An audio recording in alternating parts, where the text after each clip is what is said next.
Hello guys, my people, wonder shall never end. Now Davido papa will be billionaire. Now in social media commenters constantly they drag go. They drag Davido and Chioma no do. They can't go bring Adeleke by himself. From inside his house where they do business. They can't bring the billionaire come social media. Now they drag now. And they drag Davido follow. Ask me what happen make I explain to you. Hey, now this Ghanaian girl when he look alike, I mean, the look-alike is massive, but then I don't know if this one reached to take Adeleke for when he sit down. Now they say that Davido sister and Davido papa need to recognize this girl because the girl just look exactly like Davido. He get point nose, he get the same teeth, get the same point for face. In fact, una go dey see the picture right there. This matter no finish for them. Make una see reaction of Davido for this matter when they take go drag the papa come out. Una think say na everybody every time I go they drag Davido, Chioma, Davido. Una no rest. Una go drag the papa. Wait for Davido, guys. Another video there for here again. When we want to talk about Peter. Is it Peter? I think yeah, Paul. Or Peter, I don't know. They don't be the one they carry that down. Mr. P for his side. That one, I use in her right way to put her also for trouble now for social media. Sometimes I dey feel for all these celebrities for real. When you go they see what these commenters they do them. I go say now village they for say they follow una. I don't know. Una just the internet just they carry Davido papa. No job. Guys, good morning, good afternoon, good evening. Anytime when I go take come across this very video, I beg if today that your first time when you take come across this YouTube quick channel, make you not fail to hit on the red subscribe button. In case you don't first subscribe here before, thank you and God Almighty God bless you. If you dey watch this video for Papa Kemi 101 for Facebook, make you not fail to also like and follow the page. So my people, make we go further. Today will be 12 of November. November 12, 2021. Now this thing happen. I will they try set to cease. They begin they drag Davido and Davido papa after one picture showcase on social media. The picture now I'm gonna see for this so of this beautiful girl. She fine. We understand. Say she fine. And they look like Davido one kind. The same smile, the same nose. But this person no be Davido relative.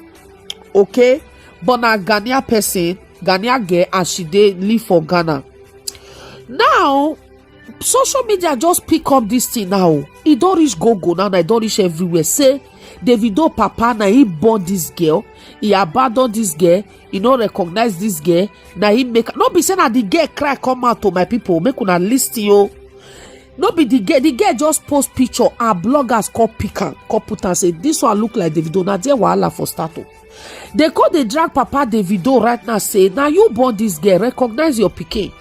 And if you want lie to us, if you want make we know say no be you born and bring DNA, they just go Davido war. Davido, we don't find your twin sister. Now so now they lie. So Davido, you get twin sister, you no talk. This thing no way we not go deny her Davido. So now make you say born one pikin, you deny her. I don't want get away. They call say that Davido born and Davido say no be born. So now so your papa don't fit deny pikin. Now so that they can I go they drop the right up there. They drop. Now so that they ask for DNA from Adeleke right now, which is Davido papa. And Davido don't find this thing funny. Even me when they report the news, so to be frank and sincere, I don't find that funny. People go just go online these days, call you out for no reason. This is crazy. Social media, forget the opportunity when they give to everybody. But hey, and this is too much. To be frank and sincere, I be blogger, I feel come here talk my own blah blah blah. I come on, but sometimes you get wetin we know they feel embrace like that. Like this particular one is uncalled for.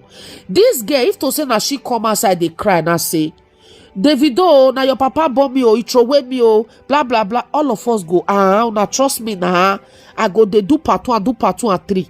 But nothing like that. She just post her pictures and do not just pick her up, say na Davido sister. Say now, internet now they demand for DNA from Davido papa. Guys, are you for real? Like una really dey serious or una joke?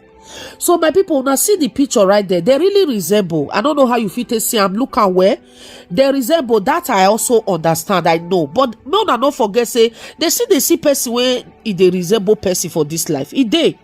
How many people resemble Michael Jackson today? A lot. Even Murphy, even when they act American movie, the same thing. You get people wey resemble am.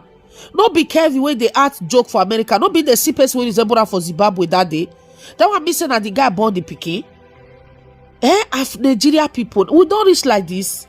So my people, make una judge this matter. Internet get right to ask Davido papa for DNA test for somebody wey you don't know before. Or una really think that Davido papa really born and denier. I don't know. Drop your comment. But na my own belief, I tell you so. Drop your own under the comment section. Now we go quickly talk about a P Square, Mr. P. Mr. P post something also for media. I don't want to talk for this matter since then, just they go around. I see poster for media, he call talk say, he pikin daughter ask her, call her video call, something like that, go drop the write up. Come ask her, say that he love his mama, their wife, which is Lola. He said that he say yes. He said you need to see smile and the happiness wey dey for a pikin face. Now Nigeria people say, I be say something they go wrong for that your marriage then. For your daughter to come ask you if you love your pikin, I be you they show the character of you no love their mama for their present. Now he make the pikin call they get her for that. Say my papa not just like my mama, I no love her, you know send her. I make your pikin come up with that kind talk. He can't tell you. Wait till not think, my people. For me, this matter they very simple. P Square say his daughter come tell her say that he love his mama. Him na agree say yes and the pikin come dey smile. I believe say na that excitement na him make the man be poster on air. But I don't believe say P Square no say this thing go come drag him leg, so they go come dey drag him wife, even they go drag the pikin join her. I believe say this guy when he dey post this thing, he no think like that. He just post her because of excitement and happiness. Why are they talk this thing? Now wetin social media become today be this. Social media don't becomes weird. Be say you go the thing go another side. Wait till you do something for purpose when you do it for go different. Another person entirely when don't know you go come and say na lie. Now this one I do it for. It's everywhere. For me, I just pray may God give them the heart to overcome this whole thing, because celebrity, you are celebrity. It just be like me when never see to be celebrity. So I imagine this thing when I break come out that day, people still see something talk. Imagine. So it's like that. They can twist it here, twist it there, make it look like be real in this or something there when you they hide. So they will just manage the whole thing as if they really know how you feel or how that thing be. Now this P Square, now me, I know it's in mind, but I feel say, now my opinion be this. Now happiness it a poster. Poster say they will use her back kote bullying. I fear all those internet people. No wonder Oyibo they say take your children out of social media, because these people go work on their brain so it go call them malfunction. For real. That's why you see the American celebrities children, they don't big go, don't be small ones and they talk. And the American celebrities themselves, every time they go, they put themselves for trouble. They take white. Why do they take all this thing? Because they want get over what they happen to them for media. When they go post something, not be that thing, not be people go talk about, they go joiner. And that thing they give the depression. But I pray may God give them strength. With people like us where we don't already where we grow for inside the rest of Africa. Because where we grow alone at depression. So we don't trust anybody they will go feed do anything, will go give us depression or come make us they feel less of ourselves, So thank you all guys. Everybody heart no be the same, but I pray may God give them also heart to overcome all this whole internet dragging. Thank you all guys for being here. My name is African First Lady One of Deutschland, aka YouTube Queen. You guys already know. Like, subscribe, and drop your comment in the comment section below. Bye guys.